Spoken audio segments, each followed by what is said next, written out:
Muy bien, muchas gracias a la doctora Mesa, gracias a los asistentes, buenos días, gracias al Cabildo por la invitación. La presentación que les voy a hacer es una parte mínima de mi tesis doctoral de hace ya bastante tiempo, fruto de más de una década de experiencia y de vida en el Paraguay. Es un estudio desde la teoría Historia del Arte, ¿no?, sobre la autora María Josefina Teodora Pla Guerra Galvani, conocida comúnmente como Josefina Pla, quien vivió de 1903 a 1999. Se instaló en Asunción del Paraguay en 1927 hasta su muerte en el 99 y se convertiría en una de las voces más importantes de la vitalidad y actualidad de los estudios histórico-artísticos del Paraguay a mediados del siglo XX. No solo se la conoce por sus cuentos y poesías, sino allí fundamentalmente por su labor historiográfica.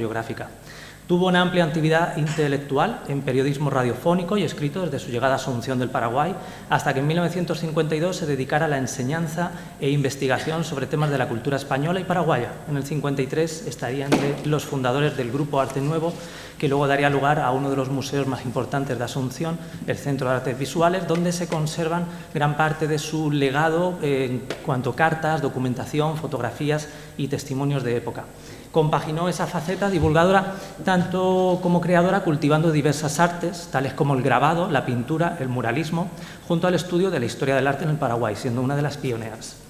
En toda la obra histórica de Pla, y especialmente la histórica de las misiones, ha venido resaltando aquellos elementos de la cultura paraguaya que arrancan de lo español, que vienen a continuar y exaltar esa huella espiritual hispánica de los siglos de la Contrarreforma.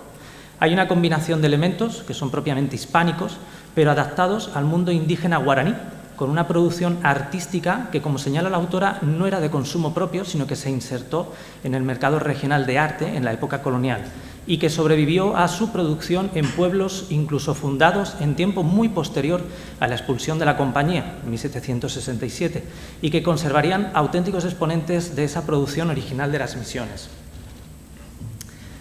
Este es un poco el mapa de la antigua provincia gigante de Indias, donde se insertan ahora los actuales países de ese trinomio de las tres fronteras. En esta región, cuando Josefina Pla llegó, ya en época de países independientes, repúblicas como conocemos hoy en día, Paraguay, Argentina, Brasil, etc., allí realizó diversas publicaciones científicas y monográficas, como su Cronología del Barroco Hispano-Guaraní, editada en Asunción en 1971, donde aplicaría ese concepto de arte barroco iberoamericano hispano-guaraní, destinado a las manifestaciones y producciones artísticas habidas en las misiones jesuíticas de indios guaraníes entre los siglos XVII al XVIII, enfocándolo como un fenómeno artístico único y original dentro de la corriente artística del momento, del barroco, de existencia puramente contrarreforma, pero al cual, en su uso compuesto de lo hispano-guaraní, lo imprimirá de una manera propia de interpretar los temas iconográficos cristianos, de reinterpretar esa espiritualidad ignaciana de los padres jesuitas. Les enseñaron a los indígenas de adaptarse a las formas occidentales, de construir y ornamentar, desarrollando técnicas artísticas como algo innato. Todo ello a pesar de que en la tradición ágrafa guaraní e indígena su producción era solo de artesanía textil y rara vez de alfarería con pocos motivos geométricos. La aplicación de este concepto pionero, concepto de estilo hispano-guaraní, para el objeto de estudio de las manifestaciones artísticas producidas en las misiones jesuitas, supone dotar de una unidad estilística al arte producido en ese régimen reduccional jesuítico guaraní, dándole una orientación de propósito evangelizador, es decir, catequizador del arte, así como de función ritual, bajo un mismo repertorio estilístico y bajo una sucesión de cadenas de maestros-discípulos que van transmitiendo los conocimientos y técnicas, perpetuando esos rasgos estilísticos, esos repertorios iconográficos y el uso de mismos mecanismos de producción artesanal bajo la atenta mirada de los padres coadjutores jesuitas. Esta denominación, hispano-guaraní, tiene un alcance y limitación en tanto que permite abarcar el arte producido durante casi 3 siglos en esta región del interior del Plata, pero solo en las regiones de sustrato indígena guaraní, quedando fuera de la misma las obras realizadas en regiones otrora integrantes de la provincia gigante de Indias, Paracuaria, como eran las regiones también hoy muy conocidas por sus producciones artísticas, que no son guaraníes, pero que son las regiones de Mojos, de Chiquitos, en Bolivia, Tucumán, en la Argentina, Pampas y Chiloé, por ejemplo. En este concepto, acuñado por Pla, probablemente es el que mejor definió en su momento tanto la arquitectura como la imaginería, el grabado, las artes aplicadas desarrolladas en las misiones jesuítico-guaraníes y que permite un análisis conceptual que desarrolló Pla y sistematizó y que fue y es el que más se ha utilizado bajo diversos nombres posteriores para referirse a ese arte producido en todos estos pueblos de misiones en el interior del litoral del Plata. Aquí pueden ver un mapa en el que vamos a acercarnos ahora a ese tipo de reducciones que lo componían 30 pueblos misioneros. Bueno, estas reducciones se van fundando a partir de 1607 hasta el momento de la expulsión, 1767, y encuentran una serie de autores que ya en la misma época de fundación de las misiones pues escriben y hablan sobre lo que ahí se produce y cómo son. Entre ellos el jesuita limeño Antonio Ruiz de Montoya, muy conocido en su momento porque fue uno de los creadores también del Tesoro de la Lengua Guaraní, que es una especie de diccionario. Esto es un poco la imagen que tiene la gente del Paraguay, que son las cataratas de Iguazú, también cerca están los saltos del Mondaú, y son los que aparecen en las primeras escenas de la película de La Misión, que es lo que le viene a la mente a todo el mundo cuando se habla de las misiones jesuíticas de guaraníes. Esto es un poco el territorio, los caminos de Tierra Colorada, que en la época en la que llegó Pla a Asunción, el Paraguay, y estuvo viviendo allí, no cambiaron mucho, ¿no? Estos caminos los podemos encontrar hoy en día y eran las principales rutas también, fueron asfaltadas mucho después. Esto es un poco el elemento, el sustrato social de estas poblaciones históricas y actuales de indígenas guaraníes. Y bueno, ¿sobre qué aplica ese concepto Josefina Pla? Bueno, pues esas producciones artísticas realizadas en los talleres misionales son un arte plástico bien considerado como un único estilo, tanto visual como de contenido, homogéneo y fácilmente reconocible a lo largo de las generaciones y en sus más diversas manifestaciones, como les dije antes, grabados, trabajos sobre cuero, cordobanes, escultura religiosa, que es la mayoría de la que se realiza en determinados talleres de las misiones, ornamentales para el interior de iglesias, de dibujos, pinturas, se han conservado menos, pero bueno. O también puede ser visto como un estilo desplegado en diversos subestilos generacionales. En esos 160 años de vida de las misiones vemos que ha habido una sucesión de distintos rasgos ornamentales y, podríamos decir, decorativos, que van configurando esa imagen, esa idea de estilo, ¿no? Bueno, pues eso es a lo que se refiere en los subestilos generacionales, que aún así van marcando un ritmo observable, una evolución, un desenvolvimiento en ese tipo de artes, o de la manera que se puede considerar que es un arte desplegado a través de estos estilos que permiten implantar un cristianismo en tierras paganas. Estamos en la época de la Contrarreforma, ¿no? Y una integración de los vencidos, la imagen de los vencidos es la que más ha estudiado desde la antropología al estudiar estos pueblos guaraníes, al ser desarrollada por ellos mismos, por las poblaciones indígenas, guiadas por la orientación de los padres jesuitas, y que fue marcando una diferenciación cultural entre lo anterior y lo nuevo, por medio de un uso de la imagen barroca, con su efecto persuasivo, en sustitución de la palabra a la que venían acostumbradas estas culturas ágrafas indígenas. Aquí vemos una de las imágenes, por ejemplo, la de mi derecha, es el primer viaje que hizo Josefina Pla en barco, atravesando el Atlántico, por supuesto. La imagen de la izquierda es del penúltimo, su último año de vida, allá en Asunción. Estas son imágenes que se conservan en el Centro Cultural Español Juan de Salazar, que depende de la ECI, del Ministerio de Asuntos Exteriores Español, pero que está allí en Asunción del Paraguay, y que fue el primer centro cultural en el extranjero. Esta es la casa donde vivió Josefina Pla, en la avenida Estados Unidos, en el mismo microcentro. Allí vivió toda su vida. El interior de la casa es de estilo colonial, no es una casa histórica, pero sí es de estilo colonial. Allí es donde se conservan muchas de las fotografías que le hicieron en vida, en algunas entrevistas. Y bueno, a la hora de tratar lo que es esa idea de estilo, hay que partir, en la teoría del arte, de que, así como recoge Gombrich en sus análisis del concepto de estilo, cito: hace tiempo que hemos llegado a darnos cuenta de que el arte no se produce en un espacio vacío, que ningún artista es independiente de predecesores y modelos, que él, no menos que el científico y el filósofo, él, el artista, se siente, es parte de una tradición específica y trabaja en una zona estructurada de problemas. El grado de maestría dentro de este marco y, al menos en ciertos periodos, la libertad de modificar estas exigencias es de presumir que formen parte de la compleja escala por la que se mide el logro. Esto es un poco la idea que subyace en el concepto de estilo, analizado por Gombrich. ¿Y cuál es el enfoque hacia ese concepto de estilo producido en las misiones? Bueno, pues todo este debate es donde el proceso de crear o utilizar conceptos de un llamado estilo u otro ha ido generando esa apreciación, ese análisis de contenido a través del estudio del mismo, ¿no? Como un mecanismo de poder comprenderlo en su importancia histórico-cultural y artística, y en lo que su significación primaria de lo que ese arte quería representar al espectador en esa época. Recordemos el efecto catequizador, evangelizador del arte en la época del mundo barroco, de la Contrarreforma, y a lo que nos parece representar al espectador moderno y actual, es decir, la interpretación que tenemos de esas obras de arte hoy en día. Normalmente las conocemos a través de los museos, ya descontextualizadas, pero necesitamos dotarla de un sentido a través de ese estudio, ¿no?, de la historia del arte. Y para ello necesitamos un vocabulario, un repertorio específico, es decir, los conceptos de estilo, y ahí es donde Josefina Pla dio en el meollo de la cuestión y creó toda una serie de escuelas.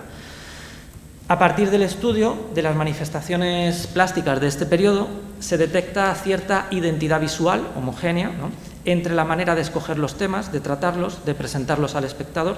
Esto viene relacionado con cierta correlación entre la oferta producida y la demanda devocional de ese mercado del arte en el contexto en el que se producen. Los 30 pueblos de misiones de la provincia gigante de Indias, de la Paracuaria, en el interior, ¿no?, ya del Río de la Plata, interior de Sudamérica. Es un mecanismo de oferta y demanda que responde inexorablemente al gusto de ese ambiente social. No se va a crear lo que no se va a consumir de alguna manera, y no se va a consumir lo que no agrade a los sentidos en algún aspecto, es decir, lo que no esté de moda en esa apreciación o ese gusto estético de la época.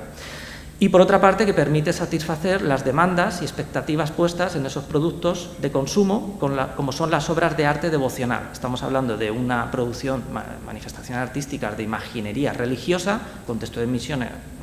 regentadas por los jesuitas. Entonces, todo es de arte completamente devocional, creadas con una finalidad específica para un público acorde a esa demanda, es decir, otro de los pueblos de misiones de indígenas guaraníes que iban necesitando ese tipo de obras religiosas para decorar sus iglesias.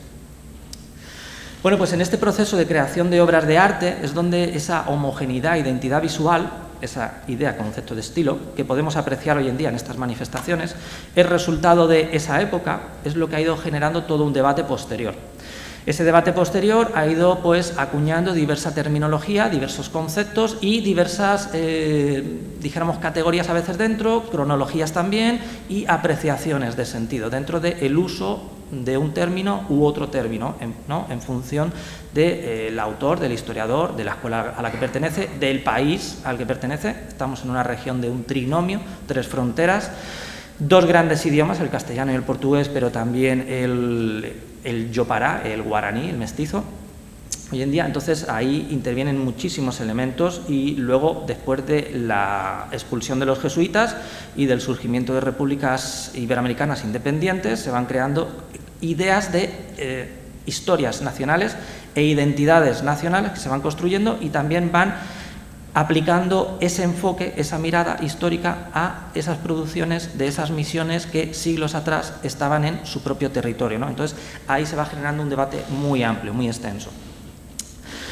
Hay primeras ideas de tentativa de estos conceptos, cómo van surgiendo. Josefina Pla no es que aterrice de la nada, sino que hay ya un debate previo en el campo de la historia que ella lo va a conducir a el campo de la historia del arte como disciplina autónoma, ¿no?, independiente.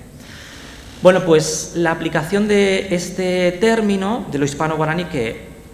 utilizará con mayor profusión y contenido y dará a conocer Josefina Pla, emana de diversas fuentes previas, ¿no? Por un lado, arranca del uso desde la historia de lo hispano-guaraní, todo junto, ya que ya está presente en el discurso de la obra que tienen aquí en la imagen de Proceso y formación de la cultura paraguaya, de un autor paraguayo, de Juan Natalicio González, quien en 1938 publica este análisis de estudio tentativo de surgimiento, ¿no?, y construcción posterior de esa identidad nacional paraguaya. Parte, este autor, de un análisis y exaltación de los valores de base autóctona, trasciende el aporte hispánico para modelar el perfil de esa cultura nacional. Aquí se establece una visión de esta pretendida alianza hispano-guaraní, expuesta en las siguientes palabras, y les cito. La alianza del indio y del europeo realizó la síntesis racial en el mestizo. Estamos en los años de 1930, entonces en esa época se utilizan los conceptos raciales. Primera expresión de una nueva humanidad, típicamente americana, que iba a irrumpir con ideales y caracteres propios en la agitada historia del mundo. El español y el guaraní desaparecieron en el abrazo fecundo de la primera hora para revivir en el vástago, en el mestizo, en el yopará. El hijo de la India guaraní y del aventurero castellano poseyó, desde sus orígenes, un intenso patriotismo americano. Dueño de las conquistas de la técnica europea, la utilizó para ensanchar los dominios de la cultura autóctona, esa cultura ágrafa e indígena que había previa, y con la aportación de la cultura técnica de los europeos traída por los padres coadjutores jesuitas, pues ese nuevo proceso de producción de imágenes y de elementos decorativos y ornamentales, que son esas obras que hoy solemos catalogar como ese barroco hispano-guaraní. Mediante este proceso, América comenzaba por conquistar al conquistador, ¿no? Y cierro aquí la cita. Bueno, pues la síntesis de este concepto usado es a partir de estas ideas de Natalicio González, donde después de describir y elogiar a la raza guaraní y esa cultura guaranítica, expone su transición cultural hacia el mestizaje, que en idioma guaraní actual es yopará, propio resultante de la mezcla de esos conquistadores españoles. Aquí se describe cómo lo guaraní desde el primer instante buscó aliarse a la civilización europea, pero dándole un fin americano y dotándole del sentido de esa tierra materna, de esa tierra colorada, que es como también se le llama al interior del Paraguay, tierra colorada. Es en esa unión cultural mestiza lo que justifica lo hispano, ese sustrato, esa raíz, entendido como el padre cultural, y lo guaraní, esa coletilla que viene en el concepto de estilo, entendido como la madre telúrica que gesta esas ideas y semillas coloniales para transformarlo en un producto resultante. Un hijo cultural al modo de los mancebos de la tierra, los primeros mestizos del cono sur, que fueron originados en esas tierras del actual Paraguay, pero sobre todo alrededor de la Casa Grande de Asunción, el Fuerte Grande, y que devienen en llamarse lo hispano-guaraní en las manifestaciones culturales, entre las que destacarían estas manifestaciones artísticas producidas en las misiones. Estos son parte de las ideas de Juan Natalicio González, donde están en el ambiente cultural de Asunción. Posteriormente hay otra serie de autores que ya intentan hacer un pequeño sondeo, una pequeña descripción de esa aplicación de lo hispano-guaraní. Por ejemplo, un pintor, Pablo Alborno, que realiza una misión de expedición al interior de las ruinas jesuítico-guaraníes que quedaban en la actual Paraguay, porque en el siglo XIX a finales, después de una gran guerra llamada la Guerra Triple Alianza, Argentina y Brasil incorporan territorios del antiguo Paraguay y se quedan con sus respectivas misiones. Creo que son Brasil 8 y Argentina 7, y el resto todavía se mantienen en Paraguay. Entonces, bueno, en esta expedición también se hace una tentativa, pero aquí no se especifica, ni se habla, ni se desarrolla el concepto, el término, sino que se cita en función de cómo lo había citado Juan Natalicio González anteriormente desde el campo de la historia, ¿no?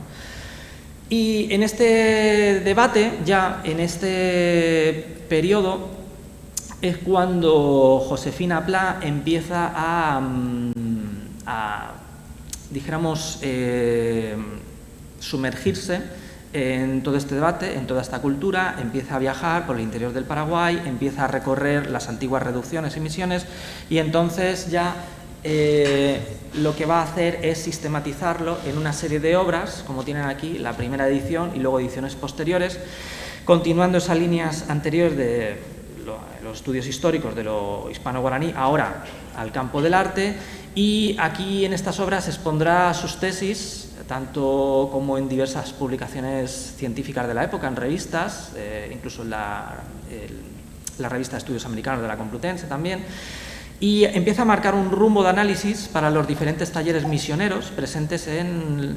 esa numerosa producción de imaginería resultante de esa actividad de la época. Utilizó tanto el concepto, en algunos casos, de arte misionero como de hispano-guaraní, para luego desarrollarlo mucho más profusamente, unidos también a el de arte mestizo, o descripción de arte mestizo. ¿Para qué? Para el análisis de esos campos de manifestación de esa inventiva guaraní guiada por los padres jesuitas. Y será con su utilización más sistemática del término artístico de su hispano-guaraní, donde plasme esa visión del mestizaje, de lo español, fusionado étnicamente con lo guaraní, en esa cultura mestiza, híbrida, que del mismo modo en como ocurrió en la península en tiempos históricos relevantes, recordemos lo hispano-romano, o hispano-visigodo, o hispano-musulmán, esa manera de combinar conceptos y luego poderlos desarrollar en el discurso histórico, pues el producto final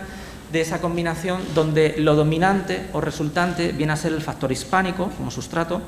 y ha de partirse de que los fines de ese arte dentro de la estructura de las misiones, y ahora les cito aquí a Josefina Pla, pues se basan en que el objetivo y preocupación jesuítica en sus talleres no fueron fundar centros de desarrollo de la creatividad, a nuestro estilo de escuelas de arte, sino que eran centros de producción de material, digámoslo así, litúrgico, un conjunto de obras canónicas y ecuménicamente válidas y reconocibles, y que es ingenuo, creemos, dice Josefina Pla, pretender que los jesuitas, maestros a menudo inclusivo improvisados, dejasen a los indios expresarse según su inclinación, sino que siempre estaban guiados por ese factor religioso, cristiano, que es lo que le da esa orientación de lo hispánico, a pesar de luego todos los astratos que se vayan incorporando de lo guaraní en distintos elementos.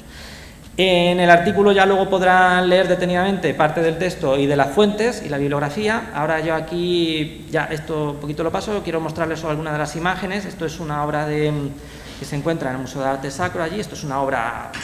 propiamente mestiza, ¿no?, en cuanto que se utiliza pues un repertorio de unas formas iconográficas reconocidas cristianas, pero en los modelos y en la manera de tratarlos ya vemos el componente guaraní, ¿no?, porque esta Virgen es un rostro guaraní completamente.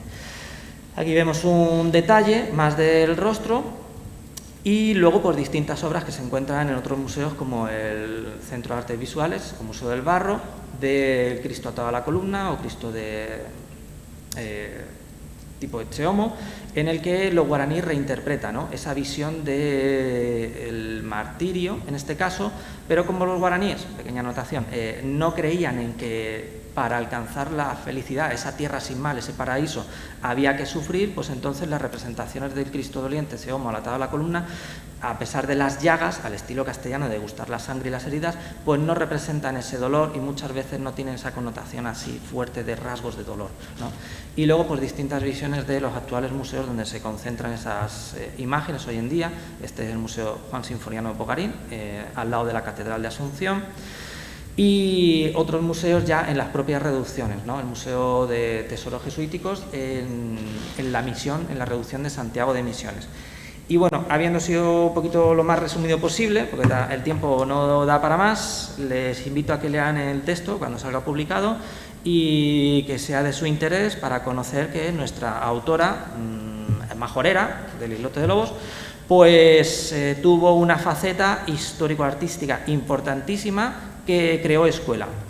allí en el estudio de estas manifestaciones artísticas.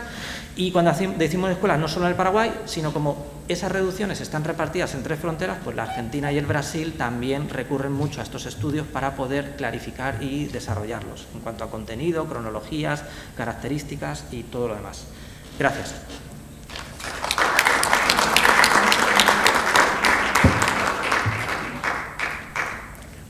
Muchas gracias, Antonio. Es el turno de las preguntas, si hay alguna en la sala.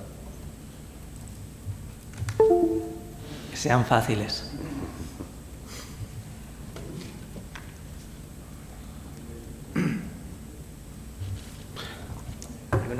Una última, no hay preguntas, pero bueno. Yo tengo una. Vale, entonces sí. Bueno, no sé si me estoy saliendo mucho del tema. Vamos a ver. Me llama mucho la atención la construcción que hacen los teóricos de ese cierto mestizaje entre lo guaraní y lo castellano. ¿Ocupa algún lugar lo luso, lo bandeirante, el otro? Porque al final es el elemento clave de sí, es el elemento clave, es el otro, es al otro lado de la frontera, encima una frontera no definida, que tardó siglos en definirse. La última delimitación fue a través del Tratado de San Ildefonso, 1750, y luego modificaciones posteriores que fueron realizadas por determinadas expediciones científicas que mandó la corona española al interior del río de la Plata y esa zona. Pero lo luso, lo lusitano, en ese caso lo brasilero, porque ya es propiamente brasilero, es una relación conflictiva, porque a las afueras de Sao Paulo había una colonia, la colonia de São Vicente, donde se concentraban muchos de estos de bandeirantes que tenían una especie de, como de patente de corso, en el que tenían la libertad de adentrarse en territorios del interior del Brasil, que todavía no estaban definidos por la propia corona portuguesa, pero les daban posibilidad de entrar, y iban acompañados a veces de peruleiros, que eran comerciantes, y entonces estos bandeirantes, una de las no misiones, porque oficialmente la corona portuguesa no les mandaba hacer esa misión, pero les permitía ir por sus territorios,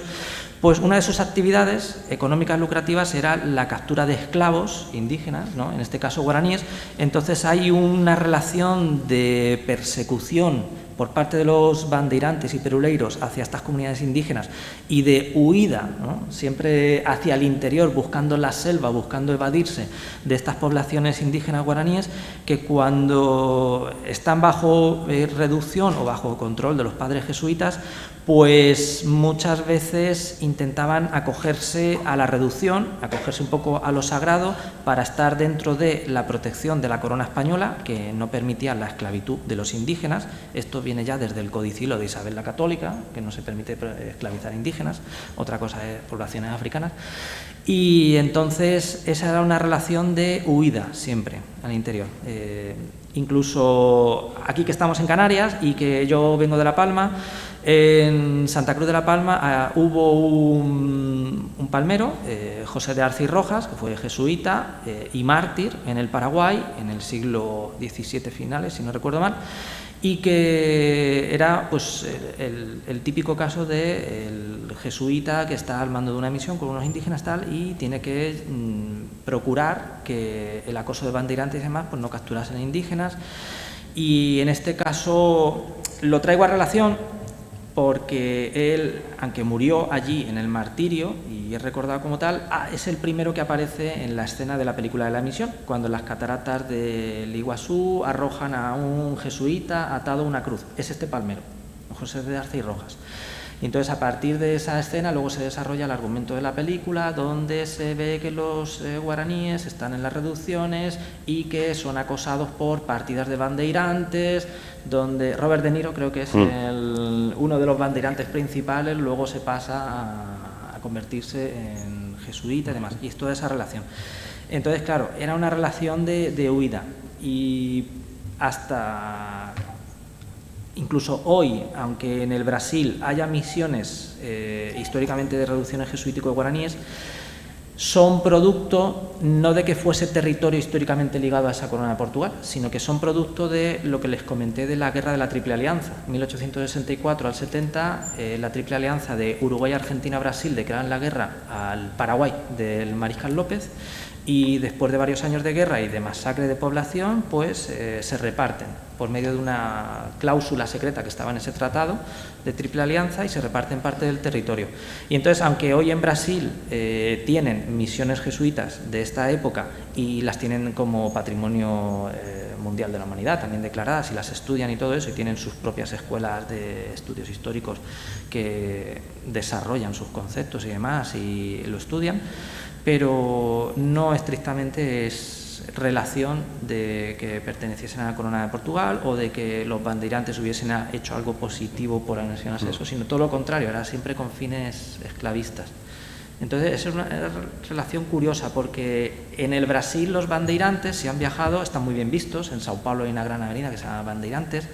Cuando la industria automovilística en el Brasil empezó a despuntar, años 60, 70, el primer Toyota que fabricaron era Toyota Bandeirante. O sea, es un motivo de orgullo para ellos, pero en el caso de los paraguayos es un motivo como para no recordarlo, porque solo tienen en el imaginario colectivo y en la historia todas esas racias, ¿no?, todas esas cacerías de indígenas y toda esa persecución, y luego encima la anexión de parte del territorio. Ese es uno de los conflictos que hay entre estos países que comparten fronteras siempre. No sé si he respuesto. Sí, claro. Bueno. ¿Hay alguna pregunta más en la sala? Pues nada, agradecer a Antonio su ponencia, muy interesante. Muy bien, muchas gracias.